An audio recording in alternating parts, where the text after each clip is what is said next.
पहला सवाल है दोस्तों, ए और बी किसी काम को 20 दिनों में समाप्त कर सकते हैं और बी और सी मिलकर उसी काम को 30 दिनों में, जबकि सी और ए मिलकर 24 दिन में समाप्त कर सकते हैं। बी और सी प्रत्येक अलग अलग कितने दिनों में कार्य को समाप्त कर सकेंगे? कैसे लगाएंगे दोस्तों, ध्यान समझिएगा। यहाँ पर दोस्तों ए और बी मिलकर 20 दिन में काम पूरा करते हैं, तो ए और बी का दोनों का एक दिन का काम कितना हो जाएगा? 1/20 हो जाएगा। बी और सी मिलकर 30 दिन में काम करते हैं, तो बी और सी का एक दिन का काम कितना हो जाएगा? 1/30 हो जाएगा। इसी प्रकार दोस्तों सी और ए का एक दिन का काम कितना हो जाएगा? 1/24 हो जाएगा। सबसे पहले हम क्या करते हैं दोस्तों, तीनों का एक दिन का काम निकाल लेते हैं। तो तीनों क्या करेंगे, जोड़ देते हैं। तो यहाँ होगा a + b + c और +c + a। तीनों को दोस्तों जोड़ेंगे, यहाँ पे कितना हो जाएगा? यहाँ पे 1/20 + 1/30 और प्लस कितना 1/24। अब दोस्तों यहाँ भी जुड़ेगा 1a और 1a कितना हो जाएगा? 2a हो जाएगा, प्लस 2b हो जाएगा और प्लस कितना 2c हो जाएगा।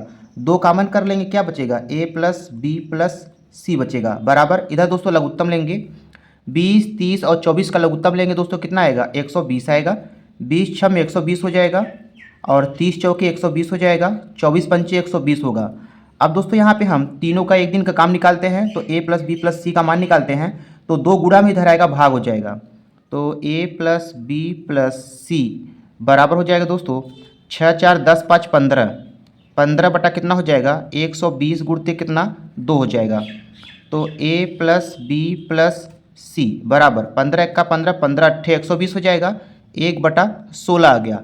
अब दोस्तों b का काम निकालने के लिए क्या करेंगे, इस वाले समीकरण को और इस वाले समीकरण को क्या कर देंगे, घटा देंगे। तो यहाँ पर हो जाएगा a + b + c माइनस यहाँ पर हो जाएगा दोस्तों c + a, घटा देंगे। तो a + b + c का एक दिन काम कितना है? 1/16 है, और माइनस c + a का एक दिन का काम कितना है दोस्तों? 1/24 है। इसी को सॉल्व करते हैं, तो यहाँ पर हो जाएगा a + b + c minus c minus a हो जाएगा, बराबर दोस्तों 16 और 24 का लघुत्तम लेंगे, कितना आएगा? 48 आ जाएगा। तो 16 दूना 32, 16 तिया 48 हो जाएगा, 24 दूना 48 हो जाएगा। यहाँ c माइनस में c प्लस में कैंसिल, a माइनस में और a प्लस कैंसिल हो जाएगा। यहाँ पे क्या बचेगा दोस्तों? b बचेगा, 3 में से 2 घटाएंगे 1 आएगा, 1/48 हो गया। तो दोस्तों b जो है काम को कितने दिन में पूरा करेगा, इसको उल्टा कर देंगे, तो b जो है 48 दिन में काम पूरा करेगा। अब दोस्तों c का काम निकालने के लिए क्या करेंगे, इस वाले समीकरण को और पहले वाले समीकरण को घटा देंगे। तो यहाँ पे लिखेंगे a + b + c minus a + b बराबर हो जाएगा a + b + c का एक दिन का काम 1/16 है, माइनस a और b का एक दिन काम कितना है? 1/20 है। तो यहाँ पर हो जाएगा a + b + c minus a और माइनस b हो जाएगा। 16 और 20 का लघुत्तम दोस्तों कितना हो जाएगा? 80 हो जाएगा। 16 पंचे 80, 20 चौक 80 हो जाएगा। Minus a plus a cancel हो जाएगा, minus b plus b cancel हो जाएगा। तो c बराबर कितना बचेगा? 1/80। तो दोस्तों c का एक दिन का काम कितना आया? 1/80 आया। तो c काम कितने दिन में पूरा करेगा, इसका उल्टा कर देते हैं। तो दोस्तों c जो है 80 दिन में काम पूरा करेगा। तो ये इसका सही उत्तर हो जाएगा। अगला सवाल है दोस्तों, रघु ने 1000 रुपये का निवेश किया और x वर्ष के बाद 1300 रुपया प्रति वर्ष 6% की सामान्य ब्याज दर पर प्राप्त किया, तो x का मान बताइए। कैसे निकालें दोस्तों, ध्यान समझिएगा। यहाँ पर दोस्तों मूलधन कितना दिया है? 1000 रुपया दिया है। बाद में दोस्तों x वर्ष बाद यह रुपया कितना हो गया? 1300 रुपया हो गया। तो ये दोस्तों क्या हो जाएगा, ये मिश्रधन हो जाएगा। सबसे पहले इन दोनों का ब्याज निकाल लेते हैं। तो दोस्तों ब्याज निकालने के लिए क्या करेंगे, मिश्रधन में से मूलधन को घटा देंगे। तो 1300 माइनस कितना हो जाएगा? 1000, ब्याज कितना आ गया दोस्तों? 300 रुपया आ गया। हमसे पूछा है दोस्तों x का मान बताइए। x क्या है? यहाँ पे समय है। तो सूत्र लगाएंगे दोस्तों, साधारण ब्याज बराबर होता है मूलधन गुणते दर गुणते समय बटा कितना 100 होता है। ब्याज कितना है दोस्तों? 300 बराबर मूलधन कितना है? 1000 है, और दर कितना है दोस्तों? 6% है। समय निकालना है, समय को x माना है, और बटा कितना 100 हो जाएगा। तो 1 2 1 2 ये कैंसिल हो जाएगा दोस्तों। 10 1 का 10, 10 10 में 100 हो जाएगा। 10 में 3 का गुणा करेंगे, 10 3 30 हो जाएगा, बराबर 6 गुणते x हो जाएगा। 6 1 का 6, 6 पंचे 30। तो x का मान दोस्तों कितना आएगा? 5% आएगा। 5% इसका सही उत्तर हो जाएगा। अगला सवाल है दोस्तों, यदि P की वर्तमान आयु 15 वर्ष है और 6 वर्ष बाद Q की आयु 26 वर्ष हो जाएगी, तो इन दोनों की वर्तमान आयु का अनुपात बताइए। तो दोस्तों यहाँ पे P है, इसकी जो वर्तमान आयु है कितना है दोस्तों? यहाँ पे 15 वर्ष है। और यहाँ पे Q जो है, Q का जो है 6 वर्ष बाद आयु कितनी है दोस्तों? 26 वर्ष है। तो क्यू की वर्तमान आयु कितनी होगी दोस्तों, इसका भी वर्तमान आयु निकाल लेता हूँ। वर्तमान आयु 6 वर्ष बाद 26 साल का हो गया है, तो वर्तमान आयु कितना होगा दोस्तों, 26 में से 6 घटा दें, कितना आ गया, 20 वर्ष आ गया। अब ये पूछ रहा है कि पी और क्यू की वर्तमान आयु का अनुपात बताइए, तो इसका अर्थ वर्तमान आयु कितना है दोस्तों 15, और इसका वर्तमान आयु कितना है 20 है। दोनों का अनुपात ले लेते हैं, 5 तिया 15 हो जाएगा और 5 चौक 20 हो जाएगा, 3:4, ये इसका सही उत्तर हो जाएगा।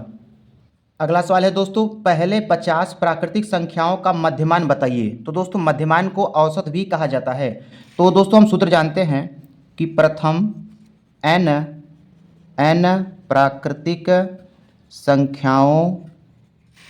संख्याओं का औसत, प्रथम n प्राकृतिक संख्याओं का औसत निकालने का सूत्र होता है दोस्तों n+1 बटा कितना होता है, 2 होता है। अब यहाँ पे पूछ रहा है कि पहले 50 प्राकृतिक संख्याओं का औसत बताइए, तो n का मान दोस्तों यहाँ क्या रखेंगे, 50 + 1 बटा 2 हो जाएगा, 50 और 1 51 बटा 2 हो जाएगा। 51 में दोस्तों 2 से भाग देंगे, कितना आएगा, 25.5 आएगा, ये इसका सही उत्तर हो जाएगा। अगला सवाल है दोस्तों, 5 व्यक्तियों का औसत वजन 76 किलोग्राम है। इनमें से 4 व्यक्तियों का वजन 72, 74, 75 और 81 किलो है। पांचवें व्यक्ति का वजन किलोग्राम में कितना होगा। कैसे लगाएंगे दोस्तों, ध्यान समझिएगा। यहाँ पर दोस्तों 5 व्यक्ति हैं और पांचों व्यक्तियों का जो औसत वजन दिया है, औसत वजन वो दोस्तों कितना दिया है, 76 kg दिया है। तो सबसे पहले दोस्तों हम पाँचों का जो है वजन निकाल लेते हैं। तो पाँचों का वजन निकालने के लिए क्या होगा, यहाँ पे दोस्तों 5 में 76 का गुणा कर देंगे, तो 5 छक 30 हो जाएगा, 5 से 35 और 3 कितना हो जाएगा, 38। तो दोस्तों पाँचों का जो वजन का योग है वो कितना आया, 380 किलोग्राम आ गया। अब यहाँ दोस्तों 4 लोगों का जो है वजन दिया है, 72 + 74 + 75 और +81, 4 लोगों का वजन दिया है। तो पहले चारों लोग का वजन का यहाँ पे जोड़ लेते हैं। तो 4 दूनी 6, 6 5 11, 11 और 1 कितना हो जाएगा, 12 हो जाएगा दोस्तों।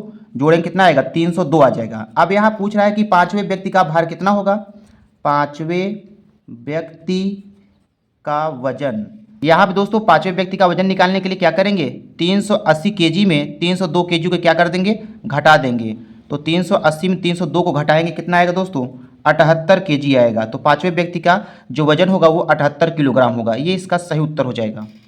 अगला सवाल है दोस्तों, एक कक्षा में 30 छात्रों का औसत भार 25 किलो है। यदि कक्षा अध्यापक का भार भी इसमें शामिल कर लिया जाए तो औसत भार 2 किलो बढ़ जाता है। कक्षा अध्यापक का भार किलो में कितना होगा। कैसे लगाएंगे दोस्तों, ध्यान समझिएगा।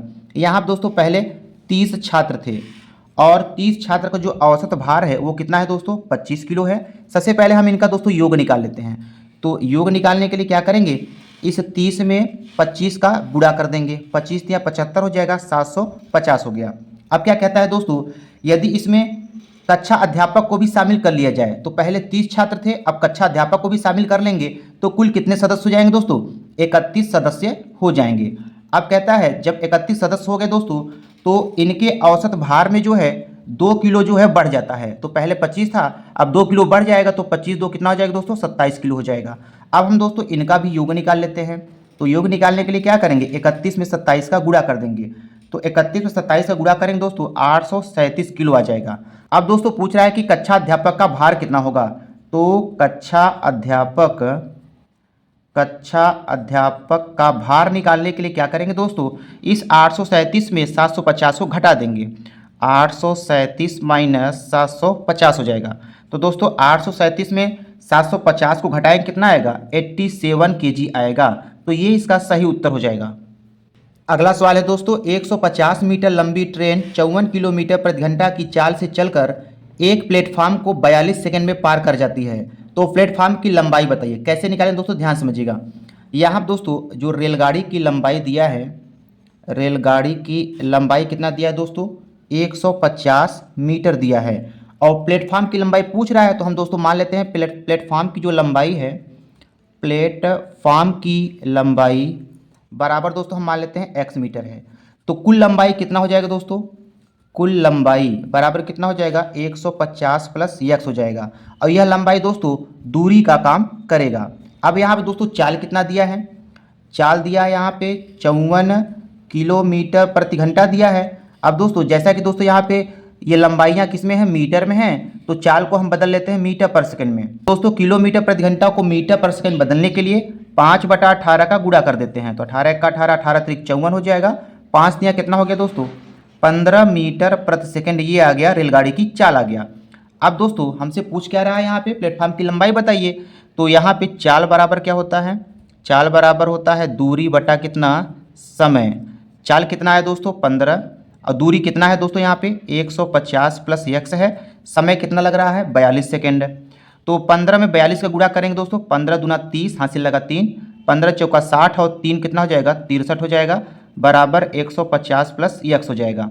630 में दोस्तों 150 को घटाएंगे तो कितना आ जाएगा 0, 13 में से 5 गए 8, 5 में से 1 गए 4 आएगा, 480 मीटर ये प्लेटफॉर्म की लंबाई हो जाएगा। ये इसका सही उत्तर हो जाएगा।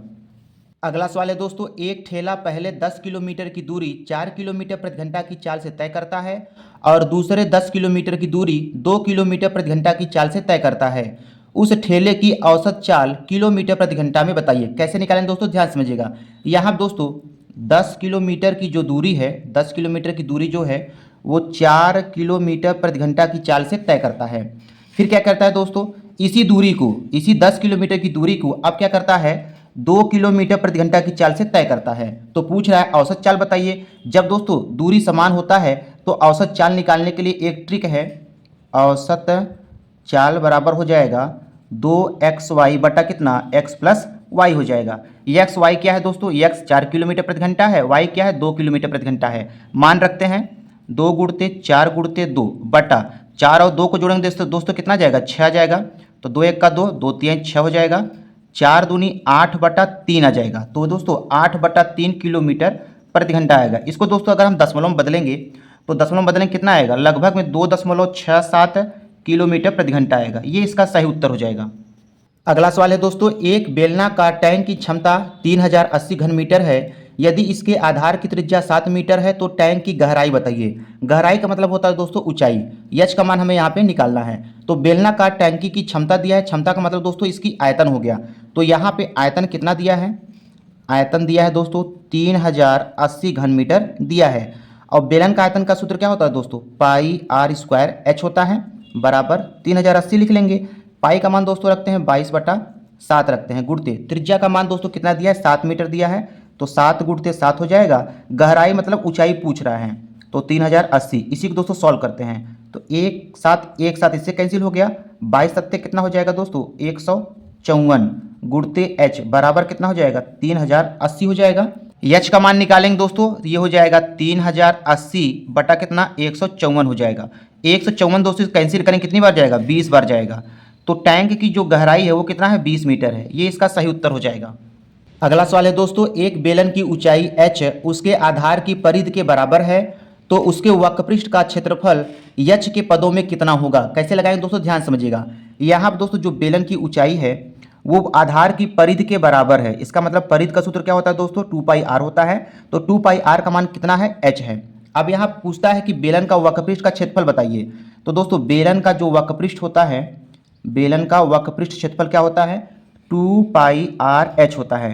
अब दोस्तों यहाँ पे देखिएगा 2πr का मान कितना है h है और गुणते h, तो h में h का गुणा करेंगे कितना आएगा h स्क्वायर आ जाएगा। तो h स्क्वायर इसका सही उत्तर हो जाएगा।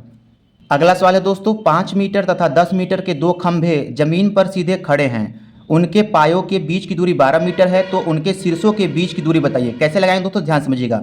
यहाँ दोस्तों दो खंभे हैं, चित्र के माध्यम से समझते हैं।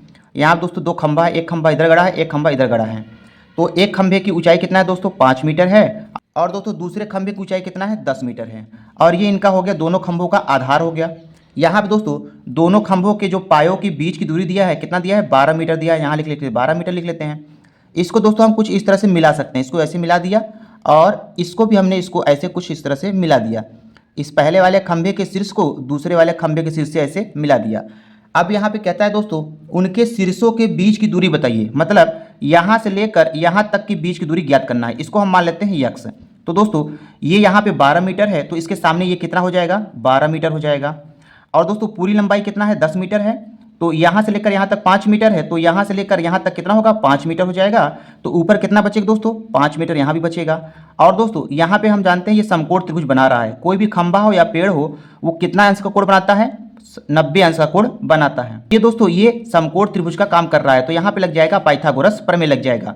तो पाइथागोरस प्रमेय क्या होता है दोस्तों, कर्ण का स्क्वायर बराबर लंब का स्क्वायर धन आधार का स्क्वायर होता है। तो 5 की स्क्वायर 25 हो जाएगा, 12 की स्क्वायर 144 हो जाएगा। तो एक्स स्क्वायर का मान दोस्तों कितना आएगा, जोड़ेंगे 169 आ जाएगा। एक्स का मान निकालेंगे दोस्तों, 169 का वर्गमूल लेंगे तो 169 का वर्गमूल कितना आएगा, 13 मीटर आएगा। तो उनके शीर्षों के बीच की दूरी कितना होगा दोस्तों, 13 मीटर होगा। ये इसका सही उत्तर हो जाएगा। तो दोस्तों आज की इस वीडियो में इतना ही। वीडियो पसंद आया तो वीडियो को लाइक कीजिएगा, शेयर कीजिएगा। मिलते हैं नेक्स्ट वीडियो में। धन्यवाद।